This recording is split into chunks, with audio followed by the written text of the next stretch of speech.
Bulbs. They look like onions. You hide them in the ground for months before there's any return on investment.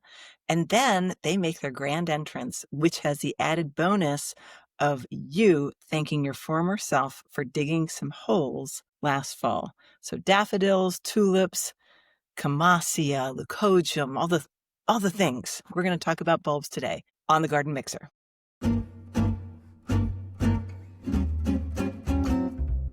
She is Leslie Harris, and I am Marianne Wilburn, and you are listening to the Garden Mixer, and welcome. Today we're going to talk about bulbs. I know, what a boring subject, right? For autumn, bulbs, blah, blah, blah. But actually, there's so much to talk about. And surprisingly, we didn't cover all of it last October when we started the Garden Mixer and started talking to Scott Berline. So Les, I wanted to surprise you with the fact that this is our 1-year anniversary. So cheers to that. Year. Wow. Yay. Woo. A year. Garden Mixer, a year of drinking. A year of drinking, a year of frantically working, a year of, oh, sure, we can do that too. We've learned so much. We've come a long way, and we don't want to bore you with it, but just internalize that, realize that we're better than we were last October. But still, you can go back and listen to those episodes. You could. Yeah, just we're better. Comparison. And we've learned a lot of skills, and we've met a lot of people, and I've learned to start calling myself writer and podcaster, which is very weird for me. Not so weird for you, because obviously you head into the garden with Leslie for years and years and years. But it is weird for me. But wow, I'm really loving shooting off my mouth at once weekly. For those of you who are one more sippers, it's just bi-weekly for those of you who are on our free podcast, which you're listening to right now. And we're going to talk about bulbs and all the things around them, design tips, what you're growing, why you're choosing it, critter control tools, all the things. All the things. And don't forget, at the end of this podcast, we choose 2 more plants, which are not bulbs, because they're things that are looking good in your garden right now when this drops, sort of in the latter half of October. And it's called Damn, I Wish I'd Planted That. So hang on for that one. Cheers to our 1-year anniversary. And you are drinking a fine red, I see. I am. It's a Malbec. I really like Malbec. It's Argentinian red. It's very fruity. There's a little bit of pepper in it. I mean, not literally, but you know what I mean. I think this one was aged in oak, so it's got a deep resonance to it. But this isn't a wine program, so we'll just go past that. And I have absolutely no expertise in that area. Besides, I like to drink red wine. And I just have to make sure that I don't drink too much of it these days, because red wine isn't as nice to older women as it was to younger women. Is it, Les? Is it? Things change. It still tastes good. Rum and tonic for me, boring, but good dose of fresh squeezed lime juice. So cheers. Cheers to that. Love that dark rum. All right, Clear Up Corner. This meeting is called to order. Clear Up Corner. Yeah. First off the bat, when we talked about the great transplantation a couple weeks ago, we were talking about what is that thing that you place your shovel on and you split that hosta? And for all I could find out, it's and you bounce off of. Depending on, well, you would if it were an Amsonia, by golly. But if you put your full weight into a hosta, you got it. And that is called the crown, for all I can find out. Not too botanical sounding, but that is what I found out. And elder, I thought it was amusing that we were stumped on elder because we're sort of elder. Yeah. Oh, yeah. Hilarious. Getting more hilarious by the year. Yeah. So elder is used in all sorts of different ways, but you're going to have to talk about this because I'm falling asleep even thinking about it. So you, by all means, expound. I just thought it was interesting that elder has to do with so many plant names, and it's just basically because elder is the common name for Sambucus. However, there are a couple of things that are called elder that are not Sambucus, and one of them was the plant that you were talking about, which is the Agapodium podagraria. Bishopsweed. Did you mean to grow bishopsweed, girl? There's only one good place to grow that, and that's in somebody else's garden. That's exactly how that happened. I got a peony out of one part of the garden, Oh, no, actually, that was with Houtenia that came from someone else's garden wrapped in the roots of another plant, Same a rose that I situation. wanted. Yes, same exact situation. But the Agapodium, and this is something to think about, gardeners, if you've got a large garden or even if you have a small one and you're dealing with a pernicious weed slash perennial that you do not want because it just goes everywhere. I dug this up with because I was digging up a peony that I really loved, but I didn't realize how infested those roots were. And what I needed to do was take that peony apart completely and then replant it. But I didn't. I just took the soil and pulled off the agapodium that I saw on there Sneaky. and planted into a completely different area in my garden. And I have had that wonderful weed ever since. Now, some people really like it. I don't hate it.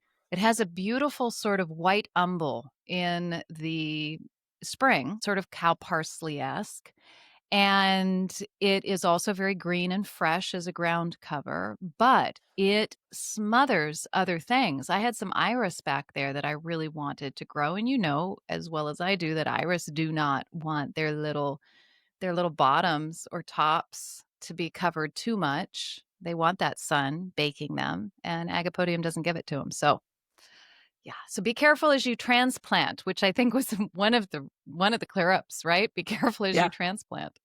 Don't forget that Agapodium has a variegated form. It's just more tempting to people who like variegation. And I did grab that one and I did grow it in a good place against a wall, between a wall and a sidewalk in my old garden. So, but anyway, Agapodium is to be avoided Wait, I unless have a confession to make. what? So I did buy that too. I bought a variegated Agapodium, but I bought it specifically for whiskey barrel containers in a shadier patio area that I knew would not get a lot of water, and it's doing really well in those containers. Except, here's the except, I realized that I have to make sure I cut the flowers off of it because otherwise it'll seed into the paving cracks. And then we Oh got a yeah, problem on our hands. no Yeah. good. So, yeah, don't always just assume when you put something into a container, like I did, oh, yeah, I'm containing it. Well, it might have a, a way to jump that prison cell, get out of Alcatraz. I don't want to spend much more time on this plant, and yet I do have a burning question. I grew Yes. mine so that it didn't flower. It doesn't flower much in shade, I suppose. It was in deep shade.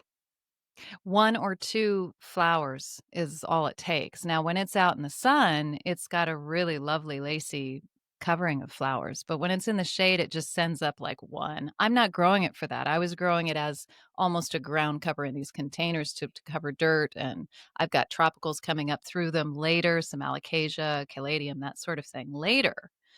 So Okay. it's not going to do any damage to that. But yeah, all it takes is just that one flower or Yeah. one It seed was head. spreading it was spreading by rhizomes for me, but I just got on my hands and Oh, knees a yeah. couple times a year, and it's all good. Enough on the Agapodium. This is not the Okay, Agapodium enough episode. already. And elder. I mean, there's box Golly. elder, and there's box elder trees, and oh my goodness, box elder insects. Elder features heavily in our lives, and not just because of our age. Did you ever go see the Hemiboea subcapitata, I false gloxinia, or what have did. you? And was it blooming? It was, and I took a picture to give to you, and I never sent it to you. That's because you don't love me Hmm. very much. Okay. I Also, think so. all farfugiums were once ligularias, but not all ligularias are farfugium. So you were right. Uh-huh. And from what I can ascertain, if you're in doubt about, well, do I have a farfugium or a ligularia? Some of them are pretty clear. The ones that look like tractor seats, and that is a common name for that plant, those are almost always going to be farfugiums. But as I look on Tony Evans Plant Delight's website, it was like, oh, but he's calling that one both, even though it maybe used to be that other. So it's not what I said, which is, oh, you can call it both and you'll be right. That is not correct. But it's a little fudgy on what's what. Um, Well, and I don't care what you're calling it because I ain't growing it. It's not hardy for me. well, I would just beg to differ on that also, because Tony Oh, says please on tell his me what zone website, I'm in. yeah, yeah, well, it says 7A and you're 7B. All right, No, you're so 7A, you 6B. You're 7A, 6B, correct? Is that Correct. correct? And Okay. that The is witness will answer the correct. question. That is correct. So, the Yes, yes, I did. I'm 7A, 6B. it's true. I knew it. And so, therefore, you can grow this plant or many forms of it, especially since, as we all know, somewhere on that huge piece of property that you have, there's someplace more protected that would let you do it. So, stop your whining. Moving on to Leslie, grandfather's. Yes. you obviously do not know Tony Avent very well. Oh, is he? And Oh, is he his just and trying to his sell plants? aspirational zone. His aspirational zones. Yes, he is a wonderful man and filled with information, and there's very few people I'd rather sit across the table from and have a conversation, but he does push those zones a little bit Okay. sometimes in the catalogs. So, Okay. I'm just okay, I'll tell you what. Here's what's going to happen. You tell me, or better yet, our listeners, who we know are smarter than us, can tell me the hardiest ligularia out there, and I promise to buy one and grow it next year. And we But will see. wait, but not Farfugium? Because you can grow Ligularia already, you said. Oh, You I'm have sorry. Did some. I say ligularia? I'm so Yeah, confused. yeah. Farfugium. Okay. Yes. Give me the one that you go, all right, this is dead, hardy, solid. And I will grow it, and I will take all these words back. I will put them on a big plate. I will cover them in clotted cream, and I will eat them. Okay? Okay, then All right. that's I'm happy for you. Grandfather's urn, morning light. Just to be clear, Marianne talked about Miscanthus morning light as if it may be a marginal plant. She went on. She went on and on. Marianne went on and on about camellias, camellias, and crepe myrtle, and how you treat marginal plants. Miscanthus morning light is not one of them. It is zones 5 through 9. But mine, which is very stressed, might deserve some better treatment, and that's why that was. It also was because it's a warm season grass, and generally you do not want to be transplanting that in fall. It's much better to wait till spring till they start to ching. They go, Yeah, hey, it's spring. yeah. I still don't know what I'm doing on that. Um, you wanted to talk about healing in, which I just sort of thought everybody knew what it was, but I think you're right to define just in case. Yeah, I think we throw these little terms around and just assume. And I mean, some people will go, I don't know what that is. I'm going to go look. But other people might just not know and not care to look. And so, healing in, it refers to basically, it's a temporary planting technique. When you have something and you do not have time to dig a hole for it or dig a hole for a lot of them, and it's a way of just putting them, you can either do it in the pot or out of the pot, and you're just covering them with a fairly thick layer of compost and or mulch, or you're putting them into a trench that you've got in your, say, one of your vegetable beds that's now defunct, and you don't have anything in it. And that's nice, rich, easily to work soil. Dig a quick hole, throw it in there, and that's healing in. Has nothing to do with healing the plant. You are definitely not healing it if you don't get it planted in the spring or in the fall. Probably, I think most of the healing in comes into play in the fall, wouldn't you say, Les? For over the winter, For over because the if you do winter, it over the summer, you're just going to toast a plant, yeah, unless they it's just need the for like a cool week. of yeah, they need the cool of underground in the summer. In the fall, it can help you with that situation of wow, I got started um, on all my transplanting and my division of my perennials, and then the dog threw up, and I have to go deal with that. So just quickly throw a scoop of mulch over the roots of these plants, Or or dog vomit. oh well, that works every time. I've tried it. It does. What But about you can heal in for a couple weeks too. you? Can yeah, 2 weeks, 3 weeks. It a, doesn't have to be a months. winter, Yeah. a winter. You could do it in the compost pile for a Yeah. winter. Might want to leave yourself a label in case it's an herbaceous perennial, and you'll be like, "Where did that go?" Well, that will help you find it. The Magiscope. We have information on the Magiscope or a question. Yes, the Magiscope. Jenny Price Nelson, one of our founding mixers, had written in on our chat to say, what am I missing about the Brock Magiscope? Why not just use my iPhone to the magnifier just to blow something up and then to send it to my local extension agent, take a photo and send it? Well, Jenny, Brilliant. Do that. that's the Leslie Harris way of doing things. She's Hold on. Well, I mean, it I works gotta if think it what she works for said. her, She so said she said, "What am I missing about this? Why do I have to have it?" And my answer to that is, "Girl, you don't have to have anything. You don't have to there nothing we say you have to do, and there's mm-mm. nothing we have that you have to buy. This is just one of those very cool little things that makes my life just a little bit more fun and more informational." And this when I first saw this, I have it ready to go to hit somebody with. It's very heavy. It's a murder weapon, Added as we benefit. said before. Yeah. When, I first saw this, I was standing knee deep in a creek with my kids and an Audubon specialist who was there to talk about stonefly larvae and all sorts of stuff going on in the creek. And she was passing out a few of these to parents and kids. And I thought, oh, a microscope. Well, what's the point of that? Because I grew up with cheap, nasty microscopes that you could not see through because the light couldn't get into them. And she said, "Oh, no, no, no, no. This is a field scope. And so this little prism down here pulls any tiny bit of light. I could do it in this office right now. I do it in this office. And you can actually see what you're doing. And it magnifies to 20. And I think it's up to 20, which is a lot more than your iPhone.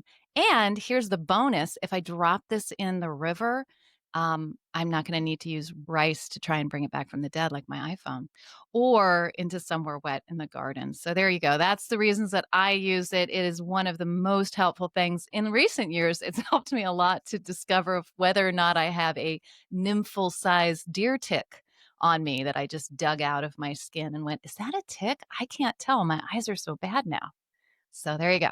That's the So reason you can have them. It is optional, but I wanted to let people know who are out there. I know you're out there, homeschooling moms, and very, very interested in sciencey people and want to know right now instead of, extension agent later. and it's better than a pair of brass knuckles too, so we got that going for us. Last That's thing it. to clear up is that don't forget that if you wanna become a paid supporter of the Garden Mixer podcast and listen to our other biweekly episode, which is called One More Sip of the Garden Mixer, please go to Substack and sign up to do that, and thank you for those who have. Um, Yeah, we're going to be mus talking about things that frighten us in the garden, the frightening garden next time for Halloween. Have a special Halloween episode, 24-hour coverage of scary, things that scary frighten us. garden. No, or 20 minutes. So Yeah, it's that's 20 next minutes week's actually. episode. All right, so bulbs, I'm so excited. I have just reviewed my order that I made last spring in the just the wonderful flush of spring as I'm looking around and I'm thinking, but I need this and I need this and that's a hole and I want that. I made a big, huge order for my new tiny garden and I'm very excited to do a lot of digging soon. Do you know what you're getting? I get the feeling that you're like, your garden is what, 12 years old now? 11? Yeah, it is. But wait, I want to know what you're digging, what you're ordering. Just don't come over to me first because I have to admit, I've lost the order that I made. I don't know what's coming. I was looking. You asked me earlier. I'm like, flip if I know. I made that order back in the FFS, beginning of who June. knows? So I I wrote can't even notes to sign into my myself. account. I've forgotten my password, so I'm really screwed. Oh It's no. going to be a surprise. I hope you had good taste back then. Well, so Color Blends is my go-to, and I got them all from Color Blends because I wanted a pretty big inventory because I was so happy with my front tulips last year, and that was my first little, oh, I think I want to do, bulbs in this new garden. Well, I went a little crazy, so the easy and really fun one, except for digging the holes on a very steep hillside, is 400 ice follies for the upper bowling alley. I do love that Right? daffodil. That is, I mean, it's just a great daffodil. It's one you want in It'll bouquets. It's one you want on your hillside. It lightens anything. If you just got a whole bunch of Dutch master or a whole bunch of yellow, it just lightens the mood with a little bit of white and a little bit of yellow. It's a great old daffodil. I am so excited about that, and I'm hopeful that good drainage, because it's a hillside, even though it's Virginia Mhm. red clay, will help those to perennialize. In the front, I have this series of early, middle, late coming. Okay, you ready? I'm going to put all these bulbs into a trug, mix them all up, and dig a hole and throw a bunch in, and hopeful that I have a little, a few of each kind. And they are early, early Turkistanica white, a low white tulip with yellow.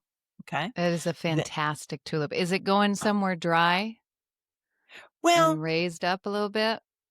I mean, it's the lower front. I'm treating all of this like annuals. If it comes back, great. But for me, for tulips, for that location, as far as I can tell, I think I'm just going to say, I will treat the neighborhood to an annual display because it really is pretty, and I think I've got this good mix to go quite a long time. Tons of people walk in front of my house, But so I'm happy to share. Miss Harris, Yes, yes, Miss Wilburn in the um, back.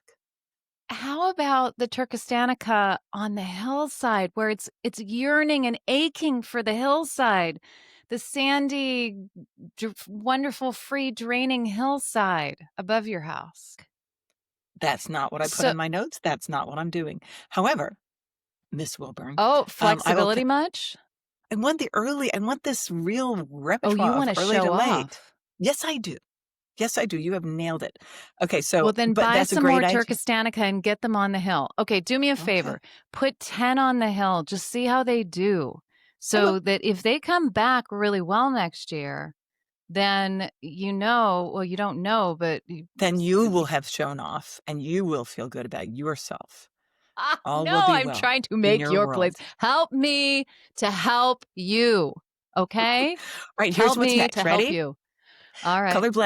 Color blends, which is these are my people. They do blends, and so I chose one called Shocks and Struts, which is going to come after the early Turkestanica, and they are 5 different tulips that go from early to mid, and they are pink, red, and salmon. The Oh photographs were God, enticing. really? All Yeah, get right. over it. So And I then I actually want to look this up while you're talking. as they start to fade away, the two last will have their bow, their late curtain call, and they are Queen of the Night, that very, very dark one, and Mount Tacoma, the very white one. So we're ending formal, tuxedo, black and white. And that's how we end the show. I have just She's seen not struts and shocks, and I am horrified shocked. and shocked. I'm good with the white. Whatever you're doing with the white, that sounds very elegant and very Charlottesville, baby. For the bowling alley, I purchased 100 tete-a-tete early, and they'll get out of my way because I like some things to it's such a small space and I don't want a lot of Hmm. foliage back there. And then 200 elka, which is also early, Oh, also small. Do you know elka? that's a white Yeah, one. I think Yeah. so, yeah. Yeah. And Hmm. I think now I will have to be flexible and switch that to the bowling alley because we're replacing the almost falling down fence over the winter, and I'm just like, maybe I can plant them toward the front of those beds. We'll see. I'm a little hesitant to go crazy with daffodils in the bowling alley because the drainage is so poor. So I think that daffodils in the bowling alley will not perennialize, but they will on the hillside and they will in other places. So Or your that's my order. tulips will rot in there. You're not putting any tulips in the bowling alley, right? No, No. no, they Okay. wouldn't Yeah. do, and I think bunnies would get them, and no. Yeah. And that whole thing, that old Mhm. chestnut. Okay. Well, so So far I have approved 75% of your plan. So that's really good because, thanks. I I am can't wait to judging show you spice. photographs of shocks and struts. I'm going to send you many photographs of those.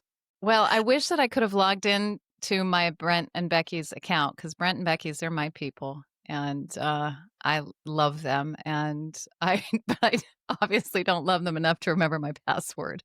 So I can't get in to find out. And I couldn't find my receipt. So I'll be giving them a call tomorrow just to double check because I'm pretty sure that I ordered a whole lot of summer drummer allium because I really Oh, my wanted daughter grows to. that. That is so cool. It is a fantastic allium, and I wanted it to give me a few punches along the serpentine bed. Uh-huh. And so I think I feel like I ordered about 25 of those. It's all starting to flood back. There were definitely Okay. some summer drummers in there. And that's a terrific allium and very tall. And it has also held up because a lot of allium in my garden don't tend to hang around. They tend to dissipate over time. A lot of the purples. One that is the exception to that was Allium stipitatum or Allium stipitatum, which the cultivar originally was Mount Everest, and it still is really because it's just dividing itself lots and lots of offsets that I've put in other places, and it comes back very reliably every year. Elsewhere, Estipitatum white giant, which I love. If you want to do yourself a very cool favor, get yourself some white giant just in one little place, maybe by that crepe myrtle or something. It's Yeah. just so gorgeous. Now that has dissipated over time for me. It's just sort of, slowly gone away. So I don't know if this is a species specific thing or if it's a cultivar specific thing or what. But that's why we go year to year and we get older and we try new things and we see, right? We see. Yeah. Timing on planting. When, you don't even know when or what you're getting, so you probably don't know when you're planting. But I was just gonna tell people that you could plant for maybe longer than you think. And I think waiting is a wonderful thing because I like to wait until the first frost, and for me in Charlottesville, that could be after Thanksgiving. It just depends on the luck of the draw. And of course, some things are like, "Oh, that night I decided that that was a real frost," and yet back here by the house, I didn't really think that was a real frost, so I still look fine. So just wait for it, and you can plant late. My son asked me because he wasn't really good at cleaning out his garage for the last year. This is the one with 4 small children. Life gets fast for them. He's like, "Look at that, mom. I still have a crate of these daffs. What do you think?" And I picked up a couple, and they were neither dusty dry nor mushy. And I'm like, "I think you're a big, strong lad. You can dig holes quickly. I think give it a go." They seem to feel fine. Is that what you would have said? Those bulbs are terrific. If they feel good, you can tell if it, sort of gives to your fingers, it's don't even bother doing a hole Yeah. for it. But if it's a strong bulb, if it's something I got it, if it's something you would cut up and add to your spaghetti, if it was garlic, okay, Then it's then the right plant texture. it. Yeah, Okay. do not put the daffodil in your spaghetti, but if I'm talking Toxic. about the texture, that is what you want to be planting. If it's feeling a little soft, then you don't want it in the ground and you don't want to take the time to put it in the ground. Unless Yeah. it's So this was literally an the last bulb of a very rare galanthus that you're never going to get again. And then you would and put it in you just you have pray and put it Marianne's in the ground. permission. So this was an entire crate that he just missed.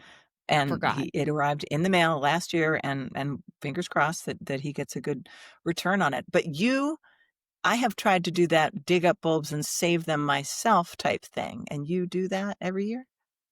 I do. I want to do it more regularly. So I'm saying I'm going to dig those and dig those and dig those, Why? and Why do and you then dig? save them. Because they're not in the right place or they've gotten too big. Like one of my fastest expanding clumps of daffodils, and many many clumps of it is Talia, the beautiful beautiful white, and tete-a-tete. They really really reproduce themselves very quickly. And after a while, you don't want that many daffodils in that one clump. And you may want to put a perennial nearby. And so when you're digging, you pull out a few and I let them dry in the potting shed, or if it's not too hot in the greenhouse, like meaning hot, hot in the greenhouse, I'll put them in the greenhouse, let them dry and let them get rid of their tops. And then I'll put them in a net bag. Keep those net bags that the bulbs come in, they are so handy. And then those will hang in a shady but dark area, or shady but dark, as opposed to shady but sunny. A shady but not too hot, just sort of cool, dry, warm, dry area over the summer. And then you come back to those and sort through them and say, this is too small, not really worth it. And this is looking a little soft, but here's a whole bunch that are great. And then those go into the bulbs you're planting. So, yes, that really does work. Bulbs are meant to go dormant during the summer. Well, not lilies. I mean, they're not dormant during the summer, but the Oh, spring bulbs that we're thinking about, they're dormant during the summer. and it's important to remember that they love to be dry. So sometimes the reason that daffodils might come up blind or tulips don't come back is they don't get dry enough over the summer because they're mixed into a bed where you might have irrigation or Virginia red clay or something that makes it so they're not going to be so happy to come back and say hello the next year. But Sometimes you find that happy space where they perennialize. I never knew that extra water could create that, where they go blind because of extra water? They can. For Oh, daffodils wow. going blind with that frustrating situation where you're like, "Oh, goody, here comes the foliage, here come my daffodils," and then they grow, and then there's no flower. It can be that they're too crowded. It can be that they are too wet, that they didn't have that chance to dry out. Um, and then what was it? Fertilized? Yeah, they Fertilized, that could use some they just fertilization. yeah. Yeah, if you did not let that foliage ripen, if they didn't get their fair share of chlorophyll and, didn't give them a chance to photosynthesize, all kinds of reasons like that. And then, of course, some are better than others. I never count on tulips to come back and be perennial. And yet, sometimes you get a good surprise. So you never know. Um, Yep. if you get your order and then all of a sudden you're like, "Oh, but wait, it is Thanksgiving and I have to, entertain 13 people for dinner." Don't worry about it. You can plant up to January, February. If you keep your bulbs in a cool, dark spot in the garage, you could plant, I for those of our listeners up way north, once you're covered with snow, you should get them into the ground because that's no fun digging a frozen ground, but, you could plant in January and February as long as they have those 6 weeks of cool, before you expect any return on your investment, both in time, effort, and money. Yes, That's 3 and things money. anyway. Here is something that Brent Heath told me many years ago that has seemed to be true as I've implemented this practice, and that is you want to get them in the ground so that they can start to get their roots down a little bit because the bulb starts to change when it starts to root. And it makes it so that the bulb, if you think of like the blood moving through the bulb, it turns to antifreeze. And so if you just put a bulb in the soil and over the next week, the ground hardens and freezes, you will just freeze that little puppy and it'll turn to mush. But if it has had a chance to start the process of rooting, there's been a metabolic change in the bulb and it's got antifreeze in its bloodstream and it's going to be able to get through that period whereas the other is just sort of fodder. And that's certainly happened to me. I've planted, man, I planted way too many bulbs just before, not just a hard freeze, because that doesn't just necessarily take out the soil layer, but an extended freeze that, uh-oh, winter is here. And those bulbs just did almost nothing. So did And they come so, up at all and not flower, or they like, didn't come up? I've lost 3/4 of them or more, Oh, okay. Wow, that's good and it to was a know. lot of them. It's not like I had a sample size of 25. I don't even wanna say this. I had a sample size of 400? Yeah, that It's a was lot of bad. That digging. hurt. That Yeah. Yeah, hurt, yeah, man. So yeah. I've tended to go with that, meaning that I push it as late as I can if I'm running out of time up to the point of like winter is really here. I need them to put down some roots. And if I've run out of time, a cool way of doing it is putting them into containers in your garage. So you plant those into containers in your garage, or your basement or your spare room or your kids' room. I mean, let's nothing's off the table here. And you let them root in that space for a couple weeks, 2 or 3 weeks. And then you can gradually get them outside and put mulch over the top of them in the container. So they have rooted and they are now good to go. Okay. So they've been slightly warm, then they've rooted, and they've got their antifreeze, and now it's okay for them to go outside? Let them get That's their what you say? antifreeze. Okay. Yeah, and then you can get them outside, especially in a container situation where they're just gonna be popsicles so quick. Yeah. So, you stick those tulip bulbs into a pot that's gonna freeze within 3 days and then stay frozen, you're it's gonna be hard. Yeah. But sure some of our listeners can weigh in on that a little bit going north. What are your strategies? We'd love to hear comments at thegardenmixer.com. Tools to plant, strategies to plant. So let me just pull out that card. I was a professional horticulturist who had 50 clients. We had to plant a lot of bulbs very, very quickly. And I invested in an auger situation, but none of my gardeners liked it. It could be effectual for that sort of hotel style planting where we wanted one tulip every 3 to 4 inches or 5 or 6 per square foot. So somebody's on their hands and knees and somebody else has the auger, but the person on their hands and knees still needs a saw knife or trowel to just get that dirt out of the way. And then they put it in and then they put the pepper on. We were almost always dealing with critters, which we'll Wait, talk wait, about in a wait. little while. Pepper? Do tell, do Yeah. tell, do tell. Oh, for squirrels so they won't dig them. Pepper. How much pepper? And how are you Oh, getting I so would much pepper? 30 pounds of cayenne pepper every year we bought. Yeah. Now, okay, wait, did it work? It seemed to. It did work. It did work. And How so you much would put per it bulb? so the system was there. If it were just the one bulb, then that person puts in the bulb and, they have on gloves and Lord, don't accidentally like wipe your eyes. Oh, it's just so painful.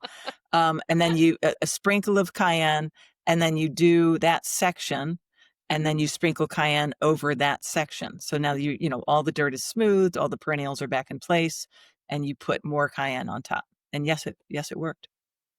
It really works. This isn't an old wives' tale. I mean, I've read that in magazines and things and thought, I don't And don't know. and Does don't it breathe don't dissipate breathe in the deeply. soil? And yeah, I mean that Maybe. was the other thing is that if as you're doing this and the cayenne is going everywhere and you're, oh great, it's in my lungs. This is going to Yeah. be a fun 2 weeks. Yeah. No, it's Um, true. When COVID came, those masks were quite handy. right. Oh, I think I'll do a little experiment this year. Really did not believe that works. I'm going to do an experiment. I'm going to put some tulips because I know I've got tulips coming. I always do. And I'm going to put them somewhere where they will be dug and or eaten by voles Okay. because the hard experience has told me that. And I'm going to put like a little sprinkle. Is that like a Uh-huh. chef's pinch I'd say of a cayenne little on it? heftier than that. A little heftier than a chef's pinch. Yeah, put it on there. And then I'm Yeah. going to And stick it in the dirt above it. uh-huh. Although the voles wouldn't care if it's above it or not. They're going No, so you're underneath it. guarding So against squirrels who might be, you know, when you plant tulip bulbs and the onion sort of situation, the brown wrapper can come off of those. We were always also very careful not to leave those lying around because that's sort of a signal like, dig here, squirrels. This is where we planted the bulbs that you like so much. Squirrels will go after daffodil bulbs just for curiosity. They're toxic to them. I hope they're smart enough to eat them. Seemingly, Darwinism is not taking dumb its enough. toll in that situation. Um, but let's go back to how. Okay, I sorry. did I that. totally diverted you, but that is fascinating to me. So I'm sorry. I'm Well, sorry, we'll Nate. talk because I can see on our notes. We We prepare for these prepare, things. listeners. Yeah, We have a I can full see that. bottle of wine sitting at the ready. We I have prepare. a I have a second Oh, and cocktail you right meant the over there. notes. Oh, the Yeah, notes. Right. the Yeah. We notes. repair there too. Yeah. Um, let's stick to the outline. Prepare. I would also love to point out my method that we got really good at as a crew. It's problematic and you need flexibility with one person, but with two people, it's Hmm. awesome. And that is just Okay. your biggest shovel, 8 inches across, and somebody just goes whoomp and sort of tips it up, and somebody else throws in a half a dozen bulbs and the pepper, if they're tulips. And then so you haven't actually dug a hole, you've just lifted up a portion of the earth like a hinge door. And then the shovel comes out and the hinge falls back down and the earth settles on top of your bulbs. It's very efficient. And that's the reason that type of thing is better than like an auger, because even though an auger is extremely convenient and it digs those holes quickly, it throws the earth. Mm. And even if it's soft earth and it mounds up around it, it's still moving the earth away. The only place I use an auger is out in my grassland now, anywhere that's wild and I'm planting bulbs.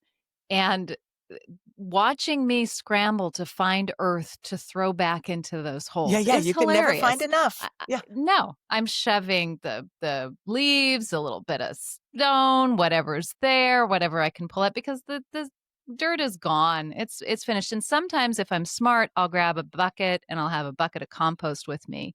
But yeah. that works until I don't know, till the bucket's out and I don't wanna go back to the pile, and so that makes a lot of sense to do the shovel thing. Yeah, I and get it that. also makes for more we'll talk about design in a few minutes, but it's rare, although it happens, where you want one bulb per hole. Clients did want that hotel-y sort of look of the spread, and it can be beautiful, it really can, but it is formal, and a not more naturalistic planting is with a big shovel sort of situation, like a half a dozen here and 3 over there and, 5 over there, and making it look more like what might have happened in nature if you could conjure up what nature might have planned.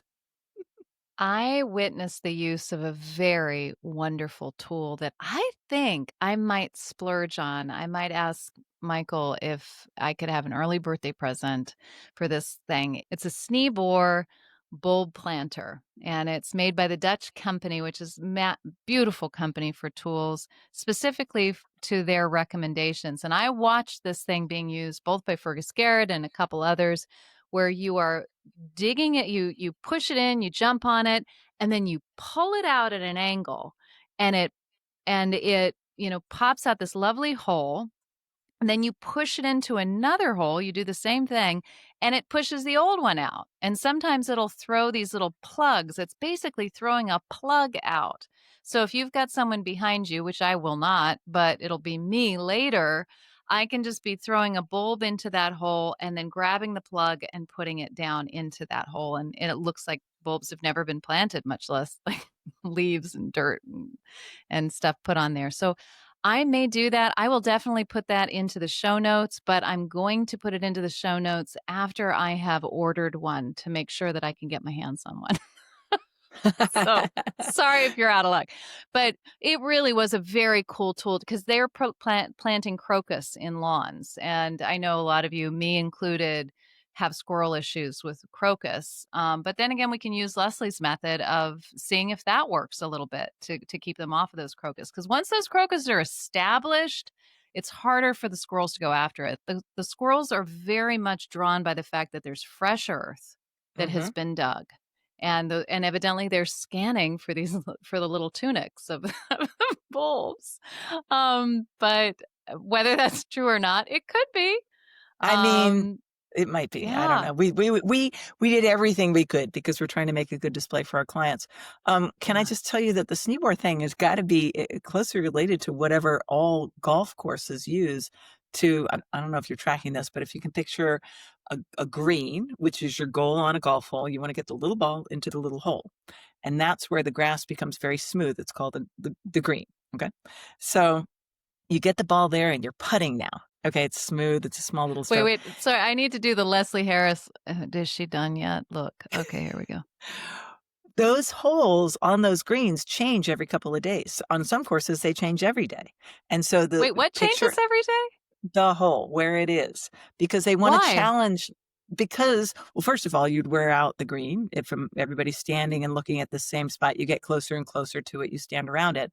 But mostly because the green is undulating and it makes it so that the shot is more interesting. If it's the same spot every day you're playing, They're it's very boring. changing the hole on the putting green Yes. every few Every day days. or every few days, yes, depending But on the then type there's of all course of it is. this but then there's all of these holes in the putting green. That makes no sense. Not if you This was have not something in Caddyshack. I don't understand.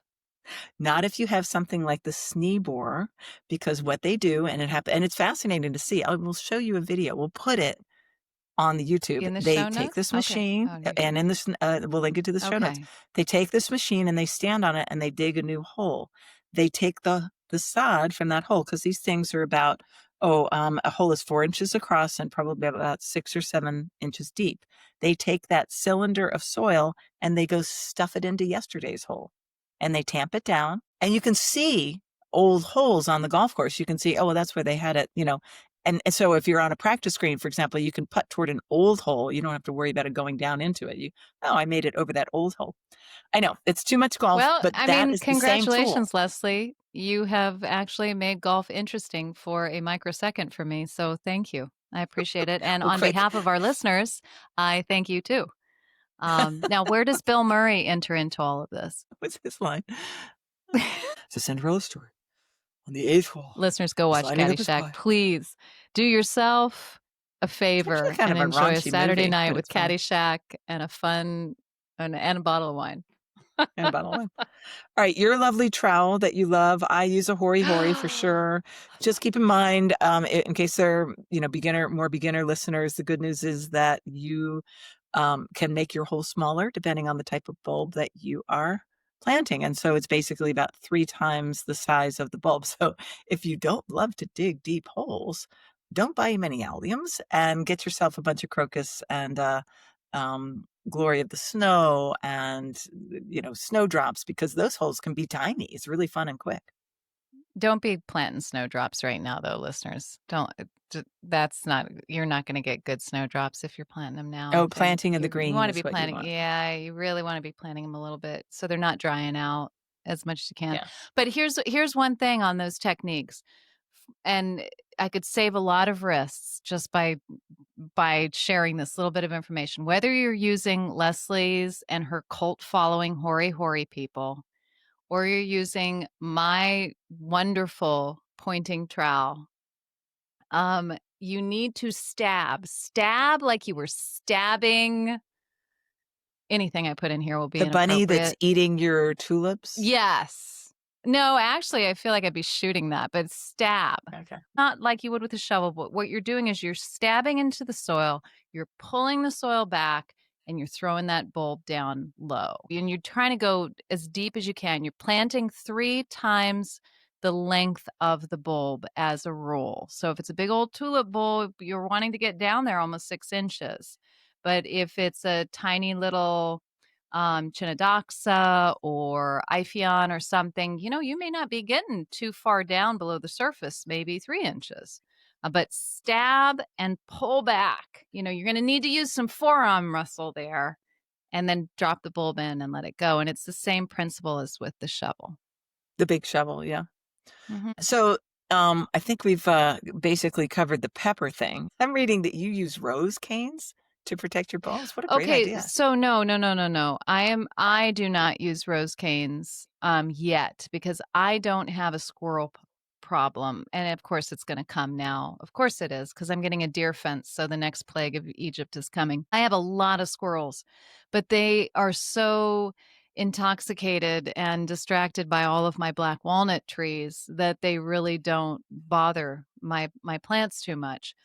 But I have seen many times, and particularly by Sarah Raven, who's written several really good books. She's a garden writer in the UK, of putting rose canes crisscrossed over the top of your newly planted container. And when I say Brilliant. rose canes, I mean, thorny rose canes and they did it at Dixter too. So it's to try and stop those little tiny paws from wanting to play basically in your soil. Another way that you can try that's more attractive, but well, the rose canes aren't unattractive if you cut them to fit your container. You don't want to just throw a big bunch of multiflora over the top of your pots. But is putting several inches, 2 inches of grit over the top. And that can sort of make them think, well, maybe there's nothing in here. But grit's expensive, and it's maybe a 50% chance of working, I'd say. Wouldn't you? I mean, you're the I professional gardener. Come on, I just get paid to write. I'm a professional gardener. I was a professional gardener who never really understood where I would even get grit or what it was. But that's a topic for one more sip. All right. Grit, Um, the topic of a one more sip. I love it. yeah. Like, what the heck is that stuff? They talk It's about it all the very time in the UK. decorative, horticultural grit. I use granite grit that I get at the feed store for chickens, basically. But you could also use stone, especially if they're annual bulbs. You can just use stone dust, which is very cheap by the Oh. bucketful, but it's very gray. It's not very pretty. But you could be smart and you could do maybe an inch or two of the grit of the stone dust and then put a very pretty little layer of pea gravel or something over the top. Those bulbs will push through. They'll find their way. So there's more than one way to skin this cat or squirrel, right? Um, Earth Mix Enlightened Vol Block expanded shale products that voles don't like. I know nothing of this stuff. Illuminate us. friend of mine down in Carrollton, Virginia, they have Bill and Linda Pinkham. They have an extraordinary garden down there. They also have unbelievable voles. They use an expanded shale, which is basically like almost like grit, a little bit bigger, lightweight. You see, it's not 50 pounds. It's like, oh, I can lift that sack very easily. And they mix that with their soil when they're planting bulbs and when they're planting trees and other things to stop the voles. And it does, and actually, it might be called Vole Stop, the one that they do. I'll put it in the show notes. I'll talk to them later. But there's some other ones. There's Earth Mix and Light, and there's Vole Block. It's basically an expanded shale. This is not chemically expanded. It's done by mechanical means, I think. Don't know enough about it, but it's the same process that makes perlite and all of those different things, Vermiculite. vermiculite, Yeah. yeah, and all those sort of things. Um, and that is mixed into the soil just to make it less happy. And I know that Bill and Linda have had a lot of success with that, but not 100% success. They still have voles. And I've got cats, I've got Jack Russells. I still have voles. They kill voles, but they don't kill all of them. Voles is just a thing that you've got to learn to plant around, I think. It's a terrible thing, but it's a thing. And for the West, people in the West who are listening to us, that's the Western pocket golfer. I watched my parents deal with that all of my life, and it was the same level of desperation and despair. Uh, That are bastards, basically. yeah. Yeah. But that's, we do what we can. I built raised beds with my father and this is a very smart thing to do. If you've got some plants that you absolutely don't want to have a nervous breakdown over and or vegetables that you want to actually eat, making raised beds with hardware cloth that's a quarter inch or a half inch that just lines the bottom and comes up into the wood of the raised bed, and then filling it with soil will save you years and years and years and years and years of stress, because they don't tend to come up and over the top of these beds and jump into them. They come from underground. They come from the paths. So it's worth doing. It's very much worth doing. It's just a question of how long do you want to take. We're all so impatient to get the raised beds going. Another thing that you can do is just to plant smart. And that is planting bulbs or staying with bulbs that are in the Amaryllidaceae family, and more specifically in the new subfamily that they have, which is Amaryllidoideaceae. Joidier. Amaryllidoideae. There's no Hmm. ACA at the end. Adoideae. So many vowels. Vanna, could I have another vowel? Yes, you may. Thanks.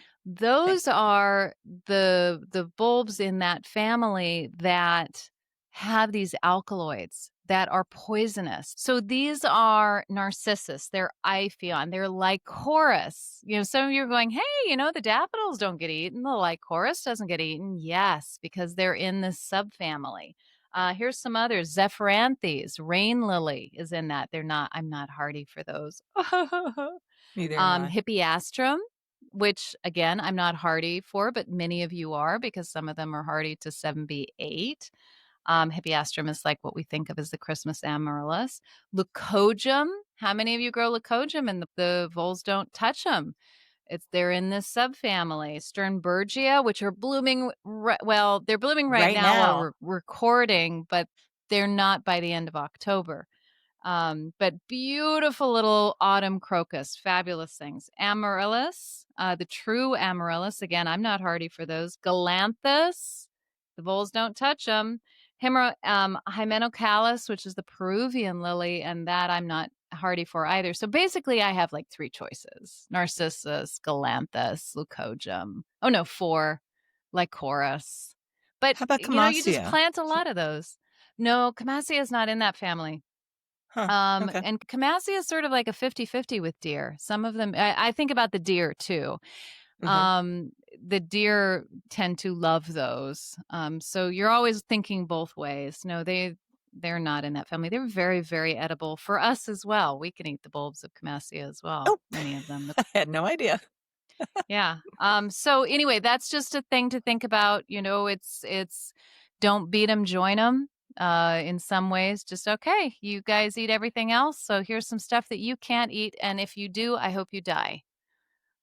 Moving swiftly on. Just a few design points. We're not going to design your garden, and we've talked enough about bulbs, I think. But think like a bulb, and the one at a time. When I bought my first dozen tulips, and I planted them a foot apart in a line. That is not a good look, and so try to avoid something like that. You can think by nature. You know, People say, "Oh, just take a handful of bulbs and throw them in the distance, and then plant them where they fall." I must not have a good arm because that never looked good for me either. But trying to put them in between some things that will come early, so that maybe some of that foliage, which you need to keep if you want a more perennial situation, you can sort of tuck it under some of your early perennials and they'll look great. And they'll look great with them. You have a good list here, such as fennel, columbine, larkspur, and euphorbia. Plant them in amongst that stuff and they'll look fabulous. You'll have like a full on, not just mulch and your spring bulbs, but a garden with bulbs in it. It'll look so good.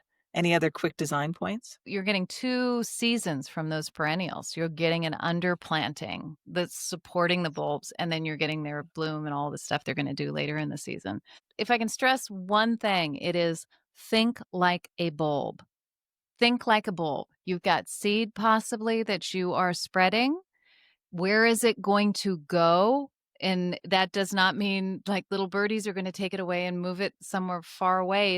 It's pretty much going to be sprinkled around where it is, but if it's on a hillside, maybe the water is going to take it down to somewhere. Maybe a little rivulet is going to take it to somewhere and it's going to lodge against a rock, or maybe it'll lodge against a perennial crown or that type of thing. Think about how the bulb would reproduce itself. The offsets, how is it offsetting into a bigger clump? So you might want to do, say, 3 or 4 in one space and then 1 or 2 nearby, very nearby. Give it that naturalistic look as you're working through your garden. And also think in terms of splashes of color or punches of color throughout the garden, so that you're punching here and you're punching there. I'm sorry, you're splashing here. I'm so violent. You're splashing a little here, you're splashing a little there, but it balances that look overall. So just think like a bulb when you put these bulbs in. And I know that's hard to do when you're working with like Darwinian hybrid tulips. They're like, Yeah. you know what? I never asked to be born. So what do I do? I don't even know what I do. What is my purpose? Who am You're just I? there to look pretty for a minute, and then Look that's pretty it. for a minute. So that's Yeah. a different thing. That's a bedding thing. But if you're moving them outside of that into your perennial beds, then think along those terms of splashes of color. But if you're working with more species type tulips or smaller narcissus, that type of thing, think like a bulb. I can't wait for spring. I'm just so excited. Got a lot of months All to right. go, baby. I know. So many months to go. So many months. We have some listener comments and questions. Tilth and Trowel on Instagram asked, "Hey, maybe I missed it, but what are football moms?" Because Marianne talked about that in a reel she put on. And I think we did talk about it on the podcast. It's a derogatory term that I have for moms, the kind that are clipped to look round, and footballs are ovals. They're what are they? They're ellipses. They're You're elliptical. I'm being elliptical. Moving on. They that are what? That's what I didn't understand about the football is not an American football, it's a European football. Leslie is so classy, I am and so she British. is I am not at all. so No, it's just European. it's clipped like a ball, which can actually look really good in an urn. I don't love that look in a lawn or with bales of hay or mm, uh, Pumpkins pumpkins, and then you have that scarecrow type of and thing. That is or not my scarecrow saying yeah. "Blessed But harvest." that is Yeah. not that's not my jam. I don't think that's Marianne's jam. It could be your jam. We are not judging. What? Well, yes, we are, but we are, but you know what? So if that's your jam and you love it, more power to you. But here's the thing. If it's your jam right now and you don't love it, you just think this is what I'm supposed to do. It's fall, it's Oh, autumn, it's yeah. football Careful. moms. Then we're here to tell you there is another way. Can I just And show you and something? yes. Oh, dear God, what is that? What? Oh, what is that? My sister went to visit my mother's grave. I'll probably edit all this out.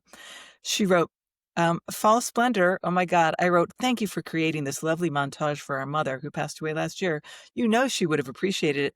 Great that you even left the price tags on the black plastic pots. That's above and beyond letting them dry out so that they are a crispy, hellish mess. You really do have an eye for these things. She writes back, why, thank you. My dog peed on the hay for extra credit. I think I have to take that whole thing out. Oh, this has gone on. But we are having Oh far my too much fun. God. Do you know what we are? And, thank God for this a sense of humor. I hope the people who put up that display have one if they're listening. Oh, wait. Oh my God. Oh, no, shoot. Okay, Yeah. no, please. No, it wasn't your sister responsible for that. No, I just made it sound like she was because it was just like, that is so bad sitting next to The our price mother's tags were very, on it. and they were all dead Okay, so except for the can you plastic you can things. criticize it. I mean, Anne Wareham would say you can absolutely criticize it.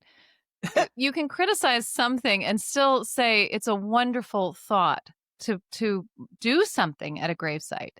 Because it is. It's an extremely wonderful thing. And then you can go, "Oh, wow. The price tags." Okay. On the I dead don't know. plant. Edit it all out. I don't even know, I think but I it will. does make me laugh. Yeah. But Back to okay. football moms. Mums Marianne explained to Tilt and Trowel Heather Tuckerman what to that Heather was. Tuckman. Yeah. To Heather Tuckman Yeah. what that was. And yeah, they're just those round mums, which can look very good. They're kind of ubiquitous this time of year. If you go to buy them, don't forget that if you plant them in shade, they have all the energy that they need. I always shop for, if I'm going to get one, the ones that are not in bloom, they are in bud, and I put them in shade and they last for a month. Whereas if you buy ones that are already flowering and you put them in a hot baking sun, that'll be 3 or 4 days. Thank you very much. Yeah, if you were just tuning in, go back and listen to that tip because it's big. You cannot put those mums into your shady garden and expect them to do that kind of magic next year. Oh no, not But you next year. can take all advantage of those poor nursery people trying to make 2 pennies from their mums. Bless their bless their hearts in a real way, not in a southern way, in a real way. Bless their hearts. And you can get all of that blossom in the shade. That is the best Yeah. reason to buy mums. Yeah, Yeah, because you it's ain't it's getting that it's cool. if you Yeah. don't have the sun. Yeah. We have some new All paid right. mixers, founding mixers. We do. I wanted to say a huge thanks to Elaine Moore Edelson, who just upgraded her subscription. And this is one of the things that all of you wonderful people out there can do. You can hit upgrade subscription on your Substack subscription. You might be listening to us on Spotify or on Apple Podcasts, but we have all the show notes, all those wonderful links, the random stuff, the Dana Carvey chopping broccoli, and probably Bill Murray doing Caddyshack and all of this stuff on and some information too. I mean, some real stuff. The Sneebor bulb planter. It's all on Substack, and our audience there is growing, and our paid mixer is growing too, which is wonderful. So you can hit upgrade, and for less than, I think it's like less than $5 a month, you can be a paid mixer too. And we are very, very grateful to you for doing that. Thank you for doing that. So, damn, I wish I planted that. This is the part of the show where we each give you a plant that's doing something special in the garden right now, which is late October. Now, ahora mismo, flower, foliage, texture, whatever, you can possibly note it down to put it on your master list for what you want to plant, or you can say, yeah, that's good for you guys. I don't want to do that. Okay. What's yours? You've got one that I have in my garden that I just found because it was stuck under a huge plant. And I'm like, oh, that's that plant. And I just found it and it's What? tiny and I'm going to try to encourage it. Yeah, it's like 1 by 1 foot because it was completely stymied by something huge. It's on the back hillside. Talk. Oh, it's on the back hillside. Perfect. I was going to say, tell me this isn't like right in the front of your garden because it's No. going to eat everything.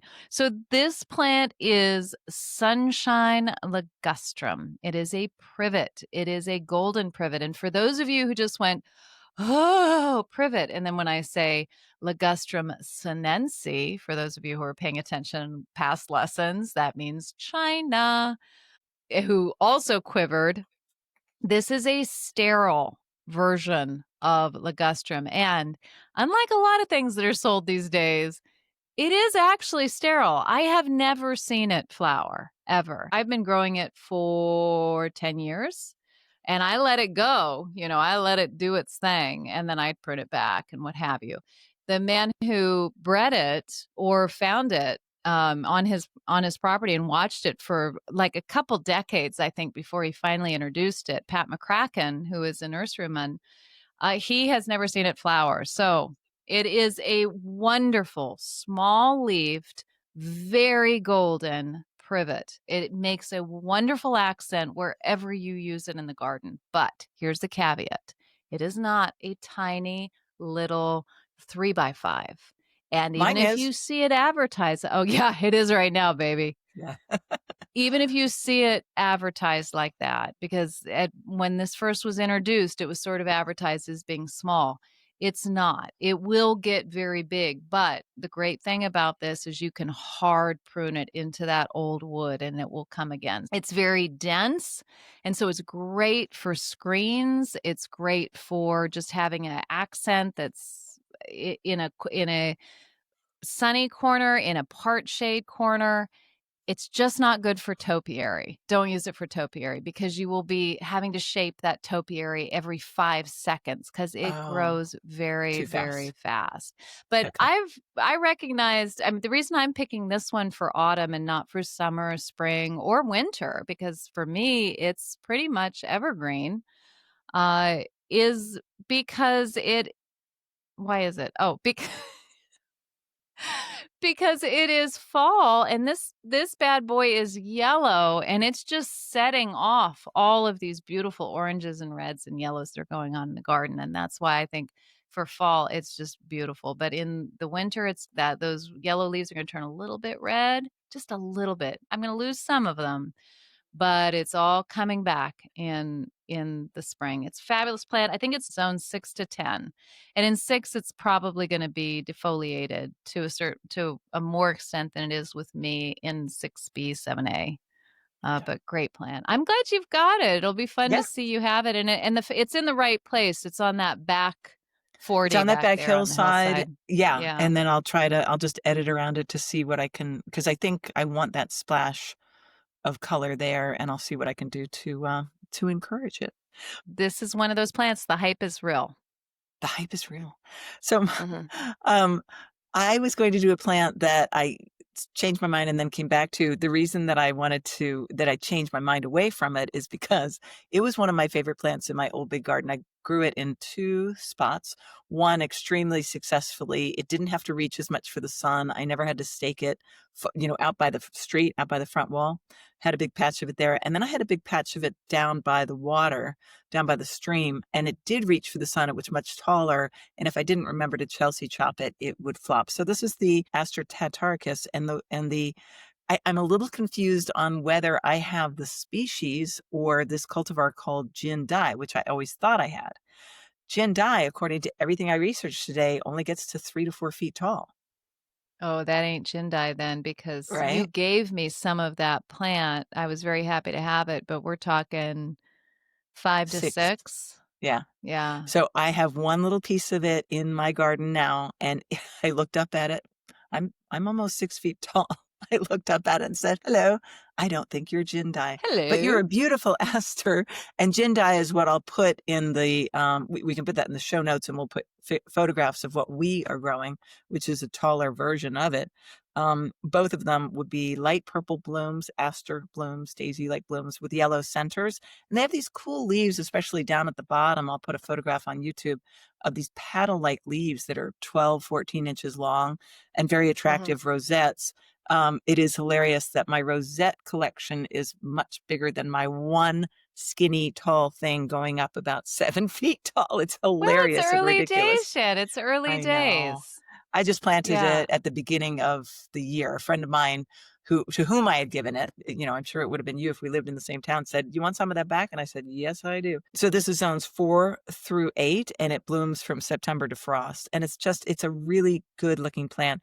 The Jindai is compact, the Tartarian aster cultivar typically growing 3 to 4 feet tall. And that cultivar was discovered growing at the Jindai Botanical Garden in Tokyo, Japan, if you're wondering where it got its name. Oh, I sort of was actually. I'm glad you stopped me from having to go and look it up myself. I really like that plant. I have it growing against red stripe canna, Oh, which yeah, it really looks backs it up fabulous. really, really well. And it sorts out the height because that's all against a fence, so it doesn't feel like it's just coming up from nowhere. But I have seen some incredible swaths of this at Brookside Gardens down in Montgomery County and several other places. It's a pretty cool aster. All right. Well, gosh, that was another long one because we love to talk about gardening. Have you figured that out? Yeah, we do. And hear the sound of our voices, obviously, but we also Obviously. like to hear the sound of you. So please send us comments that you have, thoughts about something, questions that you have. We'd love to include them on the air here. Comments at thegardenmixer.com. And we will see you next time. Until then, cheers. Cheers. Oh, I should hold up Is my your glass. drink gone? No?